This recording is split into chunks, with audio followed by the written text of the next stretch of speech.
Breaking news today. The significance of Obama's statement on the Israel-Hamas conflict.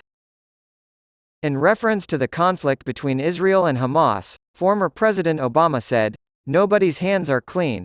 This was supposed to be a reflective week for Barack Obama's inner circle. Celebrating the 15-year anniversary of the 44th president's historic rise to the White House, former aides gathered in Chicago in recent days, and the former president, who has generally kept a low profile since leaving office, is stepping into the spotlight for interviews and speeches.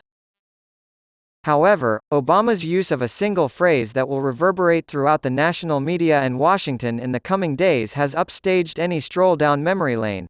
There are no innocent parties. That's what Obama told his former staffers at Pod Save America, when asked about the current violence in the Middle East.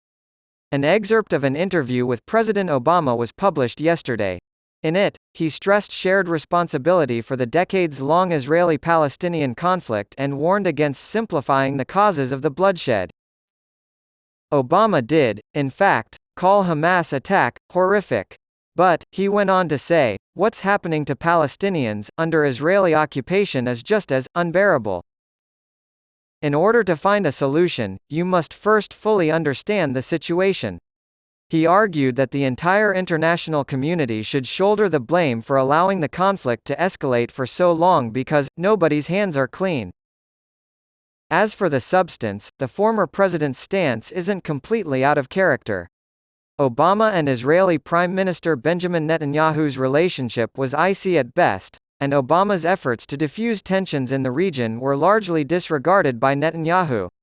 These efforts included Obama's call for an end to Israeli settlement expansion into Palestinian territory, his warnings in his final days in office that moving the embassy to Jerusalem would be explosive and undermine long-term peace efforts, and his support for a two-state solution that would recognize a free Palestinian state.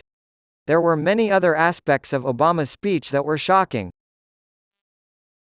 This sentiment seems to run counter to decades of U.S. orthodoxy in Washington, including among Democratic leaders, in their support of Israel.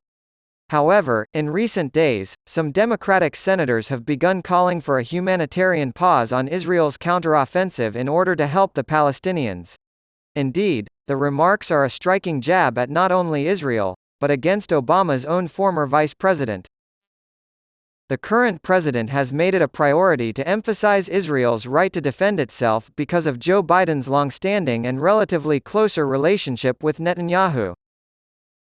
Obama's comments also go against the party line that other Democratic leaders have taken on this issue.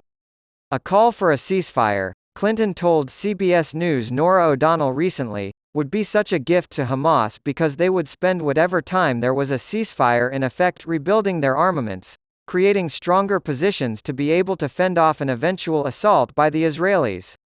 Even Nancy Pelosi, the previous Speaker of the House, repeated the "gift for Hamas" talking point.